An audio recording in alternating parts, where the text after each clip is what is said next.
नमस्कार मंडळी, आपण आज बनवणार आहोत टोमॅटो जाम. बघूया आपण रेसिपी कशी बनवायची. टोमॅटो स्वच्छ धुवून घेऊया आणि 2 भागात कट करून घ्यायची. त्याच्या बिया काढून घ्यायच्या आणि शिजत घालायच्या. टोमॅटो जाम ही टोमॅटो आपल्या घरचे आहेत बरं का. म्हणलं एवढी खूप निघले टोमॅटो, याचं काय राहायचं काय, म्हणलं चला मग टोमॅटो जाम बनवूया आपण.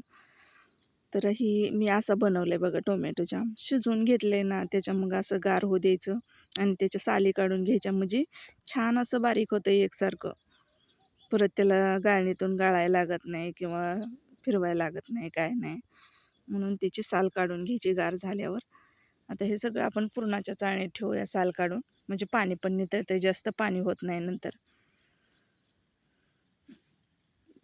किती छान टोमॅटो लालसर आहे ती की नाही,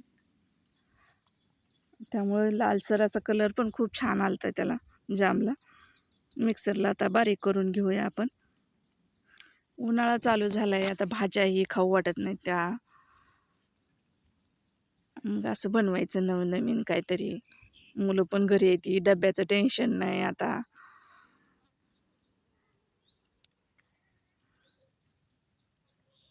जास्त हलवायची तेवढी मेहनत असते बरं का ह्याला. साखर टाकायची आपले कमी जास्ती अनुसार, मीठ टाकायचं साठी आणि लाल तिखट टाकायचं. लाल तिखट टाकल्यावर आणखीन जास्त छान कलर आला बरं का ह्याला.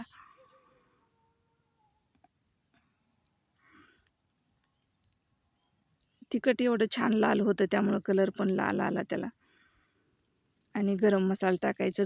गरम मसाला म्हणजे काय, आपली बडीशेप, वेलदोडं, खसखस आणि जिरे, दालचिनी ह्याचे मग गरम मसाला बनवलेला ते टाकलाय. हलवत तेवढं सारखं राहायचं बरं का, नाहीतर खाली मग चिकटते कढईला. असं घट्ट होईपर्यंत हलवत राहायचं आणि एका काचेच्या भरणीत भरून ठेवायचं. अशा नवनवीन रेसिपी पाहण्यासाठी चॅनलला सबस्क्राईब करा, लाईक करा.